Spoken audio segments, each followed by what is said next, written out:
Eu coloco em dúvida, às vezes, se eu me intitulo como feminista. Porque é tanta mulher se apropriando desse discurso para lucrar.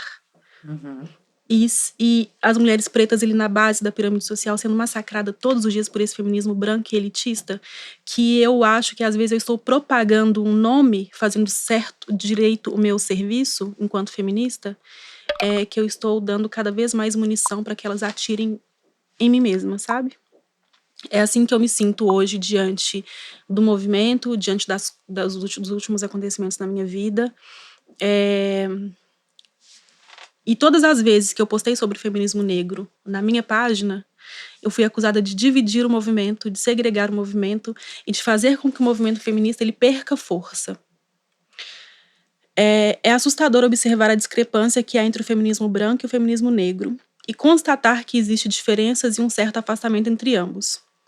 Que o movimento feminista é segregador, nós já sabemos, fato. Desde a década de 60, quando houve um boom no movimento feminista, que ele teoricamente teria nascido, e tinha só 28 anos que a escravidão tinha sido abolida. Nessa época, e eu vou falar aqui mais do mesmo, quando essas mulheres brancas estavam na rua lutando pelo seu direito de voto e igualdade salarial, as minhas ancestrais estavam na cozinha alimentando os filhos e marido dessas mulheres e trabalhando para elas e lavando roupa e fazendo a caralhada para que elas pudessem estar na rua em busca desses direitos. Nós não éramos consideradas como mulheres nessa época. Então, pelo direito de quem elas estavam na rua? E por que hoje, quando eu falo do feminismo negro, eu estou dividindo o movimento, fazendo com que ele perca força? Mas que ele perca força para quem? Entendem? Então, eu questiono sempre, assim, que me falam assim, mas você é feminista. Umas 2 semanas atrás, eu assustei quando alguém me chamou de feminista, porque eu não sei se eu quero ser feminista mais.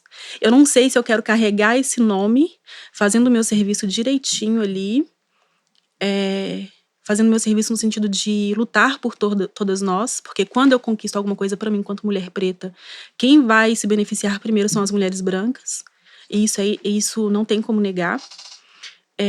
Então eu não sei se hoje eu quero carregar esse título mais. E é doloroso a gente falar isso, porque antes de mim vieram tantas outras que lutaram para que hoje eu estivesse aqui sentado conversando com vocês de igual para igual, sabe? E seguindo aqui. Quando eu falo do feminismo negro, que é um recorte extremamente necessário, eu sou acusada de dividir o movimento e fazer com que ele perca força. Quem perde força quando uma mulher preta sobressai ao lugar de coadjuvante da senzala da Casa Grande, hoje no cenário atual e mais moderno? O que as pessoas precisam se atentar é que tanto a escravidão quanto as consequências dela não foram abolidas ou extintas, só mudaram de cenário. As rainhas Isabel continuam por aí nos corpos de Anas e Gabrielas, usando mulheres pretas para disfarçar o seu racismo e, ao mesmo tempo, validar discursos antirracistas para surfar na onda da representatividade e aproveitar o hype dos discursos raciais. Observem que, em 2019, tinham muitas artistas, envolvidas na causa da luta antirracista. Em 2019. Houve um boom na militância e algumas mulheres brancas deram várias entrevistas falando sobre sua participação no movimento, inclusive preto, e muitas postaram o ninguém solta a mão de ninguém. Mas onde estão essas mulheres agora? Quando foi que elas seguraram as mãos de mulheres pretas? Por que eu tô questionando isso para vocês? É um questionamento, e vocês fiquem à vontade para responder ou desenvolver através disso. Quando algumas artistas, e artistas mesmo, pessoas conhecidas, precisavam de uma ascensão em suas carreiras e conseguir entrevistas e capas de revista, não que elas precisem único e exclusivo disso, mas quando o assunto da militância feminina e feminismo negro teve uma alta, essas pessoas se apropriaram desse discurso, usaram pessoas pretas para validar esse discurso, para conseguir alcançar uns lugares e acessar alguns espaços através desse discurso. Veio a pandemia, ninguém pôde trabalhar mais, aí essas pessoas sumiram e a gente continua ali no front. Por que uma mulher branca artista hoje, essas mulheres em locais de privilégio, de ascensão na mídia, eu não vi ninguém se manifestando referente à morte do Mozart.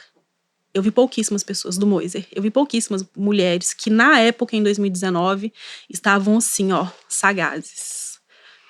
Por que não é uma mulher preta que está sofrendo a morte do filho dela? E por que essa mulher branca que se intitulou feminista lá atrás, que estava à frente do movimento e fazendo aliança com mulheres pretas no movimento feminista, hoje ela não se manifesta? Ela não está precisando mais de ascensão. Ela não precisa mais caminhar nesses espaços. Senta direito, garota.